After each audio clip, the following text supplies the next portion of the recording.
Why are people so sick in the United States, and what can we do about it? The longevity of people in the U.S. has gone down, not up. Check this out. Dr. Paul Haider, Master Herbalist. Get healthy now.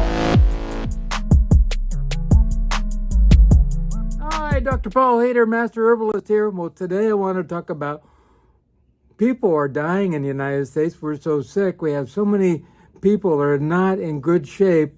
And why are people so sick in the U.S.? And what can we do about it? But before I get into that, check this out. If you like what I do, please give me a thumbs up. Also, please subscribe. Please tell other people. And please watch those little ads at the beginning. They bring us a little money. We appreciate that in a great way. Also, please get a copy of my new book, Live a Cancer-Free Life. And that will change your life forever, because this is an amazing book. Even has recipes in it, ways that you can prevent cancer. 3 out of 5 people, more than half, are coming down with cancer. This is not good. It's easier to prevent than it is to try to heal this as a secondary thing. And we can cut your chances in a big way, 1,000%. Really great. So get a copy of my book. It's a quick read. Oh, a lot of people are sick these days. We really need to make some changes, and people are not happy. Compared to 50 years ago, people say they're much less happy than they were back in the 50s. So I have to tell you, we need to make some changes. Really important. Also happen to be a lot of things going on with their bodies, and we can fix this. We can make some changes. First of all, poor diet. Really important. Diet is everything. We are what we eat. And people are eating lots of fattening food, fast food, processed food, animal products, causing inflammation and disease in general. We really need to go back to eating more plants, eat those fruits and vegetables. A new study just came out this last week showing that vegetables can improve our bone density. So, wow. Very important. So the more we know these things, the more we're seeing that, if we become, start eating a lot less animal products and a lot more fruits and vegetables, grains and beans, we're going to be much healthier for sure. We don't take time for ourselves. That's one big thing also. Everyone else, we take care of everyone else. We take care of everything else is more important than us. And so we put a lot of time into caring for people, which is not a bad thing. It's having compassion and caring, but we lose out in the end, and then we end up sick, and that's not good. We should be a good example for others, and take the time to take care of ourselves on a regular basis. We concentrate on one thing in this United States. That's making money. And that's really not good. We have to take care of our mind, our body, our spirit, our relationships, our social life, our financial life, and our core beliefs. Financial life is just 1/7 of the pie. And we all, most people put all their effort into that 1/7 of the pie, and the rest of their life goes to not good. So it's really important to step back a little bit and see the perspective. Also, we don't exercise at all. I have people who don't even walk for the most part. And I have a lady who is 280 pounds. She's about 140 pounds overweight. And, that puts, that much weight puts about 80 or more pounds of resistance, actual weight on each knee. So she's heading for knee problems in a short time if she doesn't really stop eating like she is and start eating more plants and less fats and get rid of those fats and start exercising. So we need to exercise, and very, very simple. We also need to take care of our mind. Our mind is one of these things that kind of goes crazy. Most people don't put any time in to taking care of their mind at all. Our minds need to be tamed. It goes wild. It's a wild man running around all over the place. But if we tame the wild beast, then we start to feel better. People are just going crazy these days. I'm telling you, they have so much anxiety and stress that they're just going crazy. I recommend contemplation, being in nature, doing meditation, getting, somewhere to do silence, go to the beach, go to the desert, somewhere where you can get away from the humdrum of the city. And even to a big park like Central Park, sometimes you can find a nice little secluded spot for you, and get out there and be in nature. It really makes a difference. Or going inward, which is really great, and doing that meditation. I do 2 hours of meditation every day. We need to put in at least an hour of some kind of cardiovascular exercise every day. Walking is a great one. You know what I mean? I do 8 miles of walking in an hour and 15 minutes. I'm really chugging along. There's no doubt about it. You could be swimming, riding a bike, rowing machine, a skier machine, all these different types of things. But you got to take care of the heart. We need to have a good heart and good lungs and good cardiovascular system so we can survive and live longer, that's for sure. So if you want to survive and live longer, you got to put in the exercise, the cardiovascular exercise every day. We need to do some weight training. If you're eating green leafy vegetables, you're getting, 500 milligrams of calcium every day. If you're stressing your bones by weight training, then it says, you need strong bones, so the body pulls all that calcium into your bones. If you're just laying on the couch and being a couch potato, because you don't need that, gets rid of it, puts it other places. So we really need to, I recommend going to a gym, getting a trainer for a couple of weeks, getting down the routine on your machines, and then you can stop the trainer and have your routine that you can do three times a week for 45 minutes, I recommend. 3 times a week, 45 minutes working out on the machines. Also in this lifetime, we need to take some herbs and supplements, because we've known from way back in the 50s that all our trace minerals and that type of thing were totally depleted from our soils, and we don't, leave areas of farmland fallow for years and let, nature take its course of rebuilding the soils. We don't do that at all. We just rebuild with a little bit of nitrogen, and that's all we do. Is not good.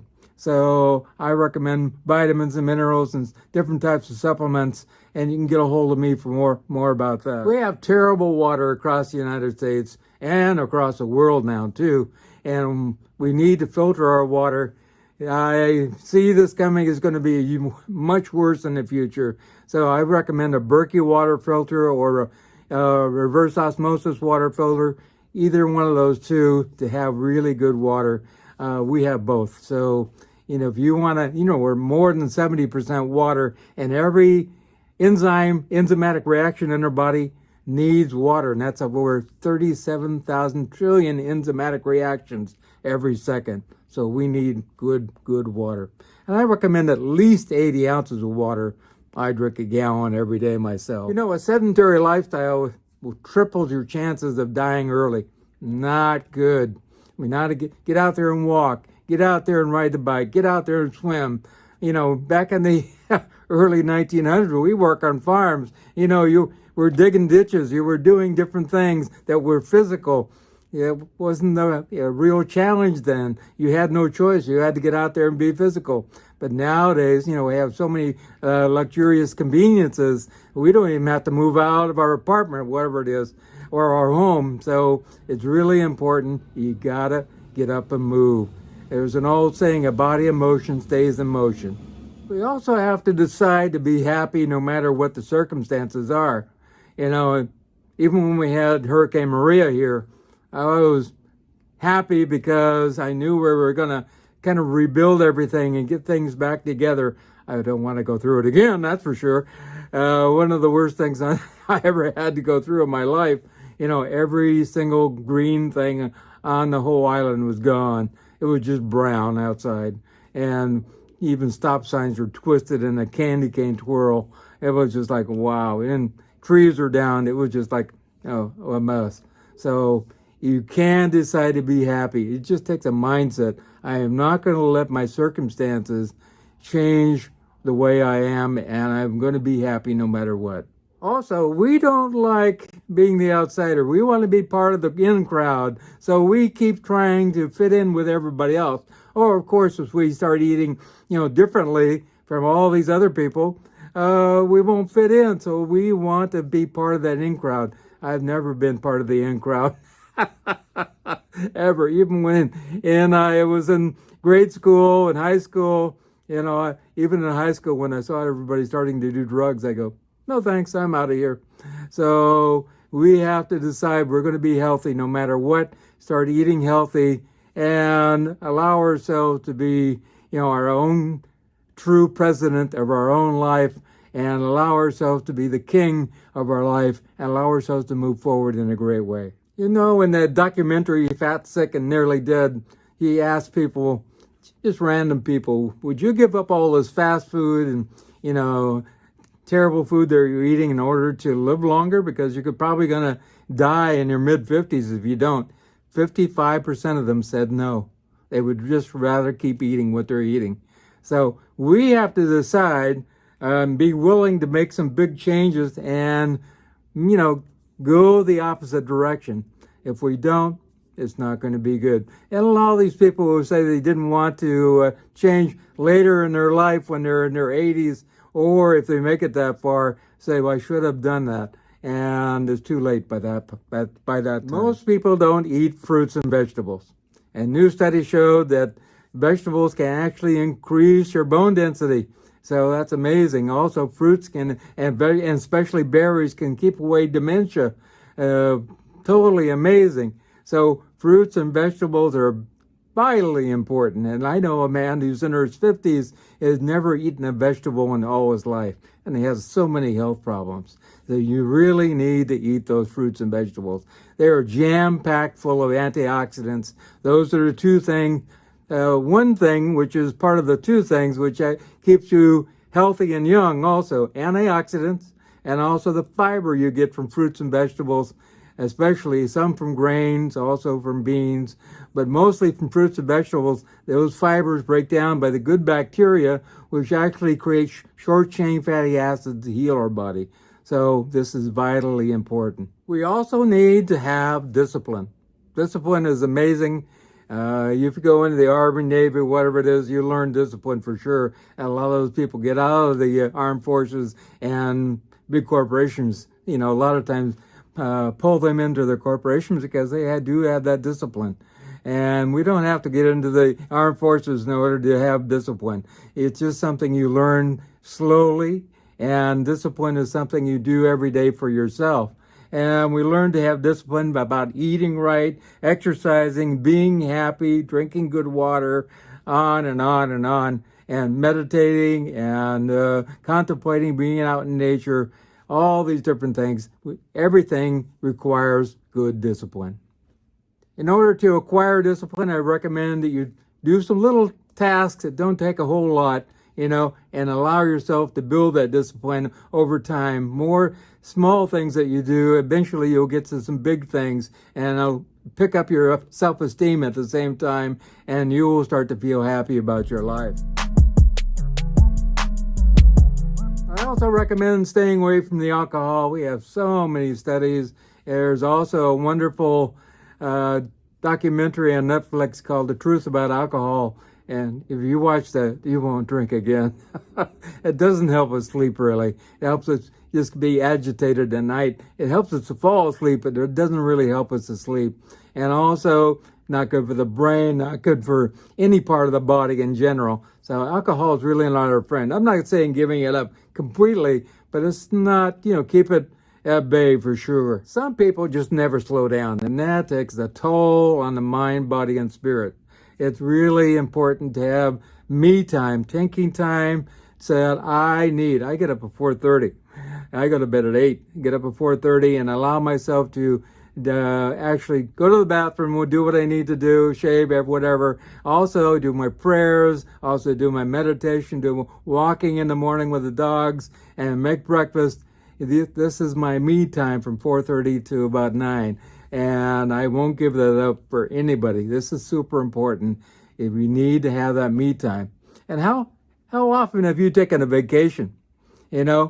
I've taken a year off before, and that was vitally important for me because I didn't know which way I wanted to go. So I just saved up some money and took a year off, and then I had time to explore and figure out what was really important to me and what direction to go in.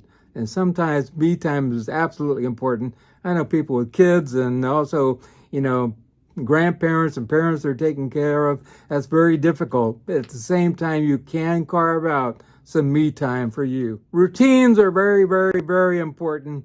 The body loves routine. The mind hates routine. It's like a monkey jumping around in the branches of a tree. It does not want to sit still. And I'm telling you, you got to learn to tame that little monkey so he'll sit still in one place. Otherwise, he'll drive you crazy because they're always agitated. And it's very important to calm the mind using meditation, contemplation, walking in nature, things like that. Swimming in a natural setting, whatever it is. These are very, very important. Tai Chi, Qigong, those also help too. We also need to go to bed early and get up early. This is the normal circadian rhythms. I recommend going to bed for most people. I even go to bed earlier. At 10, go to bed by 10 p.m. and get up by 6 a.m. This is the normal circadian rhythms. I go to bed at 8 o'clock at night and get up at 4:30.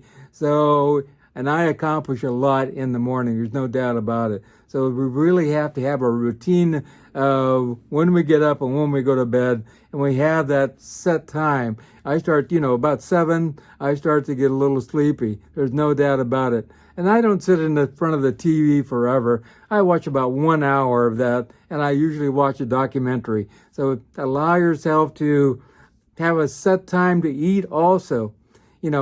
Eat your breakfast around 7 or 8. Eat your lunch about noon. Eat your dinner about 5. I like to see people also stop eating after, by 6 or a little bit after.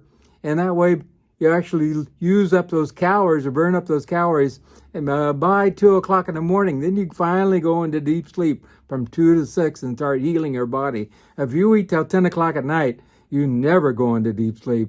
And you go 8 hours till 6 o'clock, and all of a sudden you got to wake up, and you never recoup your time to heal your body. So it's really important to stop eating early. We have 3 things in our life every single day. Time to sleep, 8 hours for sleep, 8 hours for work, 8 hours for play. Somewhere along that line, we lost those 8 hours for play. And when we go to work, we get the anxiety build up with the sympathetic nervous system. And when we go to play, the parasympathetic nervous system comes down and takes down the anxiety. It has a physiological reason for being. And so that changes our, chemistry in our brain. Our pituitary, hypothalamus, amygdala start putting out different chemicals to heal us or destroy us. If we're having a terrible time, they put out negative hormones. So we really need to have that playtime. I ask people, how do you play? And they go, oh, I don't know. And watching TV is not play. So you need to get out to play chess or go bowling or, get out with people and just enjoy a dinner out or something. You really need to have set times. Also, it's good for couples to have a date night so that they keep their relationships going. Also have time to be with parents and grandparents and with kids and play with your kids. It's amazing how many people don't play with their children anymore. We also have to make a commitment to ourselves that we're going to get well. It's kind of like picking up a pencil. I don't have one here, but if you put a pencil on a table and you pick it up, you try to pick it up. Well, you either pick it up or you don't. And so you have to make a commitment and a decision to pick up the pencil or just forget about it. If you don't make a commitment to yourself and say, I'm going to get well, I'm going to take this time to take for me, and I want to have, a great life, and I'm happy and healthy, it's never going to happen. Also remember, if you want to do a consultation with me and get you on the right road to healing, we can turn around your chronic disease, that's for sure. Call me at 831-869 9119. 831-869-9119. It's down below. Click on Show More and at the end of the video. We also need to have a spiritual process. Studies show that people go to mosque, church, temple, prayer hour, whatever, are happier. So if you have that process going on with you, I take a half hour of prayers in the morning and the evening just for myself. Also, I take time to ask God to bless a lot of people in my life. And I give a lot of gratitude to God every single day that I'm alive and I can able to help many, many, many people. And also, it's really important to laugh a lot. I laugh all the time, and I get a lot of flack about it, but laughter is very, very healing. Even Norman Cousins actually healed himself of cancer by watching funny movies. So it's really, really important. Even in Ayurvedic medicine, they have a laughter class you go to, and you laugh because you don't know why you're laughing, but everybody else is laughing, and it's just so healing for the body. I highly, highly recommend it. And so there's a couple things I want you to remember. Remember God, and remember, I love you.